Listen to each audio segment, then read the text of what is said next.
Egunon, buenos días. Bueno, quiero comenzar haciendo un llamamiento que debería ser lógico, pero al parecer no lo es tanto. Debemos parar la guerra en Ucrania.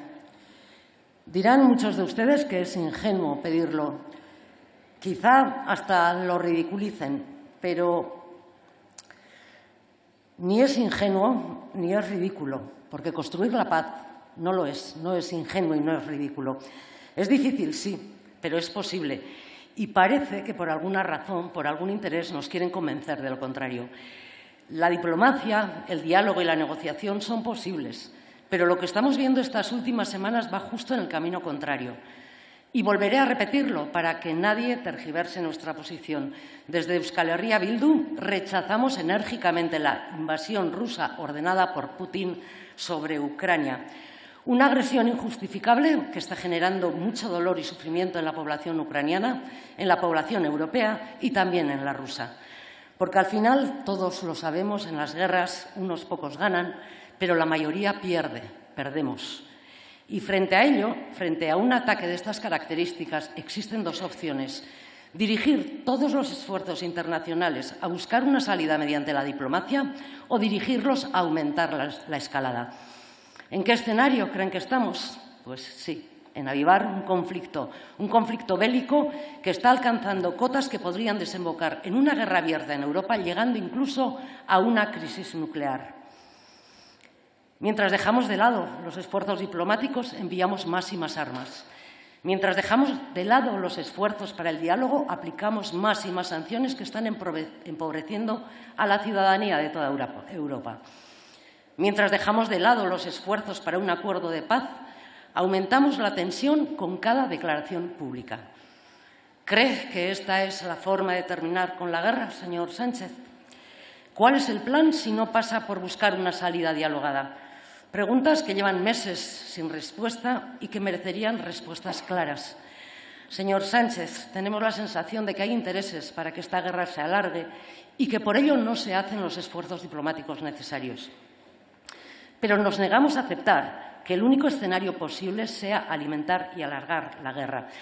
Por ello creemos que ha llegado la hora de que Europa y también el Estado español dejen de estar supeditados a Estados Unidos y a la OTAN. Que es el momento de que Europa desarrolle su propia autonomía de seguridad y una posición estratégica, exterior, estratégica propia, sin estar supeditados a nadie. Es la hora de girar de una narrativa de guerra a desplegar todos los instrumentos diplomáticos necesarios para intentar terminarla, mirando por los intereses de la población europea y ucraniana.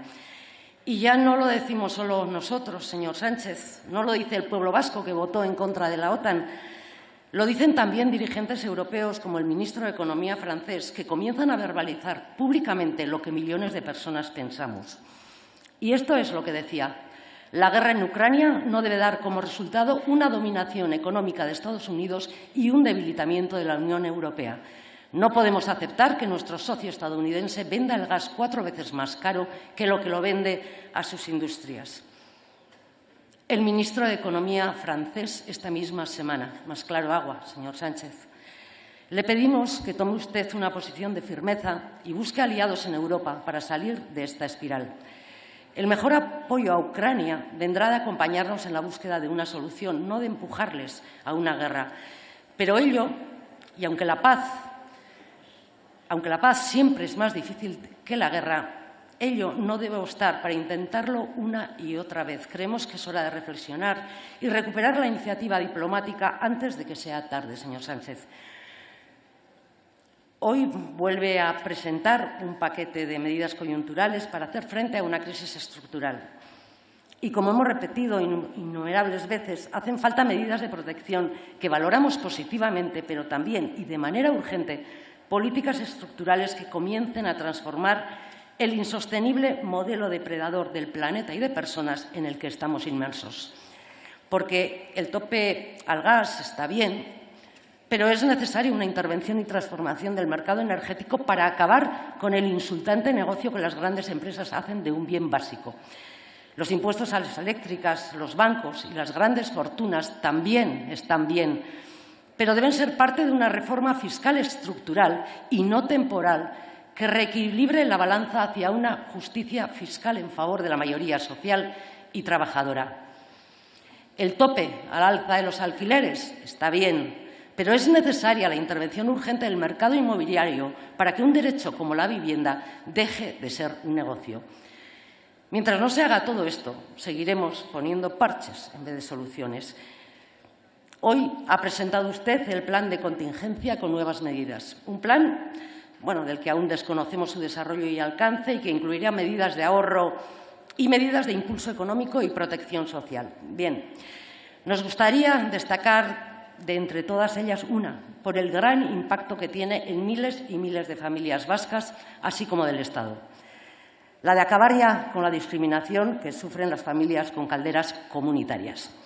Cientos de miles de personas y familias que están viendo cómo sus facturas se disparan porque se les considera consumidores industriales y se les impide acceder a la tarifa del último recurso, obviando que, aunque sean calderas que dan servicio compartido, el consumo y destino es exactamente el mismo que cualquier otra persona que tiene una caldera individual en su casa. Una anomalía sobre la que llevamos meses trabajando para encontrar una solución que hoy está mucho más cerca. Una grave situación para la que hemos propuesto soluciones desde todas las instituciones, desde nuestros ayuntamientos y parlamentos hasta en este mismo Congreso. 3 meses trabajando y empujando para ello, y es una buena noticia que el Gobierno, por fin, haya aceptado ofrecer la solución técnica que tanto tiempo llevan reclamando las familias usuarias de estas calderas. Ya en marzo trasladamos al Gobierno este problema, propusimos soluciones y, tras meses trabajando por ello, valoramos positivamente que por fin vayamos a corregir esta discriminación para con millones de personas. Esta es una expresión más del enorme problema que el encarecimiento desorbitado de las facturas está generando a millones de ciudadanos y de empresas. Una injusticia mayúscula que parece no tener fin. Una injusticia que parece que viene sobrevenida, dada porque sí, como un fenómeno meteorológico que ocurre sin más.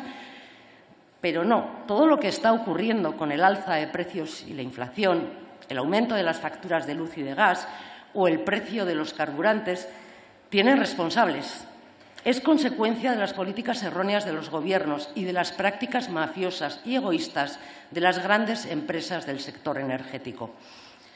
Porque fueron ustedes, señorías del PP, también señorías del PSOE, mediante sus sucesivos gobiernos, quienes privatizaron por fascículos las empresas energéticas públicas, los que vendieron al mejor postor la gestión de un bien esencial como la electricidad para hacer un negocio sin límites, quienes aceptaron en Europa un sistema de fijación de precios amañado por el que se nos vende toda la electricidad al precio de la más cara.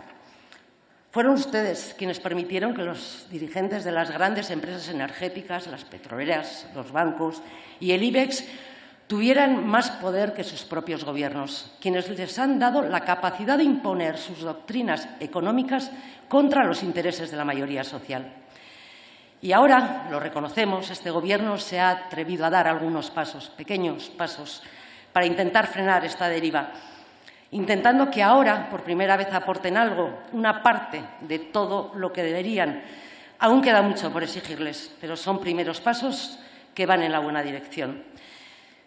Pero la mala noticia, señor Sánchez, es que se les han subido a las barbas, porque saben que no actuarán decididamente contra ellos. Se saben con tanto poder que se atreven incluso a desafiar e incumplir las medidas que los representantes de la ciudadanía tomamos aquí de manera democrática. ¿Cómo llamaría usted a esto, señor Sánchez? ¿No cree que ha llegado el momento de decirles que hasta aquí, que han cruzado ciertas líneas inadmisibles? Nosotras creemos que sí, que es la hora de hacerles responder por la estafa que están cometiendo contra la ciudadanía. Y le voy a dar como muestra 3 ejemplos que ilustran a la perfección lo crecidas que están las élites económicas y empresariales. La señora Botín, banquera multimillonaria, y el señor Imaz, dirigente del PNV, venido a señor del petróleo, advirtieron que se enfrentarán al Gobierno con todos los medios posibles para no pagar un céntimo de los nuevos impuestos. La CNMC ha corroborado esta misma semana que las petroleras han aumentado sus márgenes de beneficio a récords históricos desde la entrada en vigor de la ayuda de 20 céntimos al carburante aprobado por este Congreso. Y tercer ejemplo, las eléctricas vaciaron masivamente los pantanos en el verano de 2021 para generar electricidad barata y venderla cara. Ni consecuencias ni sanciones por ello. Desafían, manipulan y delinquen porque creen poder hacerlo. Y la ciudadanía está cansada de estos desmanes, de estos chantajes, de estas prácticas más propias de mafias que de empresas.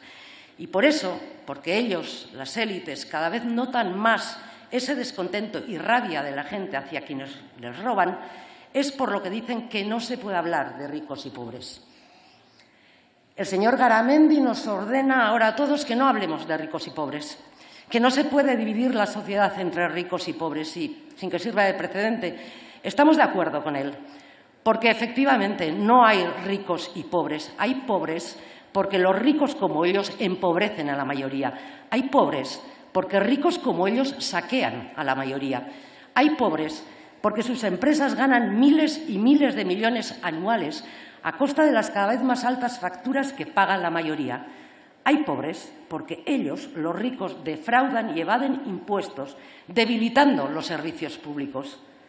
Hay pobres porque ellos, los jefes del IBEX, son quienes dictan las políticas laborales basadas en el despido libre y gratuito.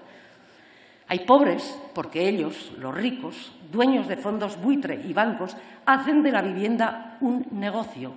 Hay pobres porque el 1% de los más ricos de este Estado acumulan la misma riqueza que el 50% más pobre.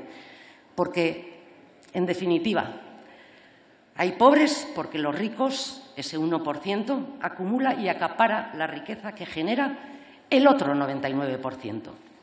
Por eso, el señor Garamendi y el señor Rajoy y el señor González, junto a toda la derecha y ultraderecha política y mediática, tienen miedo de hablar de ricos y pobres, porque saben, son muy conscientes, que si ese 99%, esas clases populares y trabajadoras, las empobrecidas por sus políticas, despiertan, toman conciencia y se organizan, sus privilegios estarán en peligro.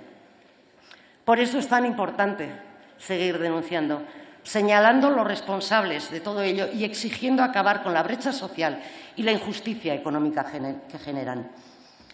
Por eso es tan importante tomar decisiones estructurales que cambien este modelo y pongan en el centro el bienestar social de la mayoría frente a los privilegios de la minoría.